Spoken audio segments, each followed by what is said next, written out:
మీరు చూస్తే ప్రజాప్రభుత్వం ఏర్పడిన తర్వాత ఒక పెన్షన్లోనే భారతదేశంలో ఏ రాష్ట్రం ఇవ్వని విధంగా మేము ఇస్తున్నాం.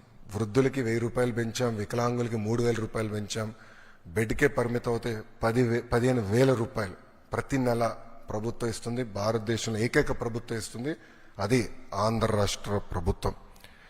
ఇంతేకాకుండా భారతదేశంలో ఎక్కడ లేని విధంగా 203 అన్న క్యాంటీన్లు ప్రజాప్రభుత్వం తిరిగి ప్రారంభించి ఈరోజు నడిపిస్తుంది. గౌరవ ముఖ్యమంత్రి గారు ఇప్పుడే చెప్పారు, ఆగస్టు 15 నుంచి ఉచిత బస్ విధానం కూడా మేము అమలు చేస్తున్నాం. దీపం పథకం ద్వారా ఇప్పటికీ 2 కోట్ల గ్యాస్ సిలిండర్లు ఉచితంగా ప్రజాప్రభుత్వం తెలుగింటి ఆడబడుచులకి అందజేస్తాం కూడా జరిగింది. దాంట్లో కొన్ని సవరణలు తీసుకొచ్చి ఏకంగా ఆ డబ్బులు డైరెక్ట్గా మహిళల అకౌంట్లో కూడా వేయాలని ఒక నిర్ణయం కూడా ప్రభుత్వం తీసుకుంటాం జరిగింది. ఈరోజు ముఖ్యమైన కార్యక్రమం తల్లికి వందనం. ఎన్నికల్లో మనం ఇచ్చిన హామీ నిలబెట్టుకుంటున్నాం.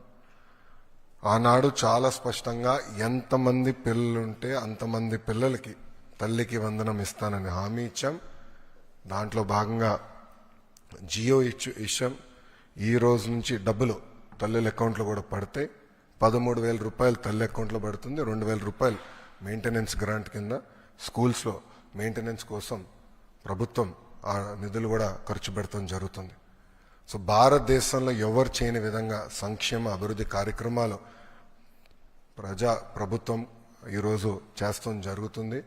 గౌరవ ముఖ్యమంత్రి చంద్రబాబు నాయుడు గారి నాయకత్వంలో సంక్షేమ అభివృద్ధి అనేది ఈ ప్రభుత్వానికి జోడెద్దుల బండి. మాకు చాలా క్లియర్ మ్యాండేట్ ఇచ్చారు. 2 మీరు తీసుకెళ్ళాలి. ఒక పక్కన ఉద్యోగాలు, ఉపాధి, అభివృద్ధితో పాటు సంక్షేమం కూడా చేస్తూ ప్రజలు ఏ ఆస్త అయితే ఈ కూటమిని 94% సీట్లు ఇచ్చి గెలిపించారో ఆ ఆశని మనం నిలబెట్టుకోవాల్సిన బాధ్యత, నెరవేర్చాల్సిన బాధ్యత మా పైన ఉందని కేబినెట్ మీటింగ్లో కూడా గౌరవ ముఖ్యమంత్రి గారు చెప్తాం జరిగింది. సో ఈ తల్లికి వందనం కింద దాదాపు 60% కుటుంబాలలో 2 కన్నా ఎక్కువ మంది పిల్లలు ఉండటం జరుగుతుంది. సో వాళ్ళకి 2 ఉంటే 26,000, 3 ఉంటే దేర్ ఆఫ్ డబ్బులు వస్తాయి. సో ఆటోమేటిక్గా ఆ డబ్బులు వాళ్ళ అకౌంట్లో పడటం జరుగుతుంది. సో ఇచ్చిన హామీ బాబు సూపర్ 6లో ఒక హామీ కూడా, ఇది ఇంకొక మరో హామీ ఈరోజు కూటమి ప్రభుత్వం నిలబెట్టుకుంటాం జరుగుతుంది. Thank you.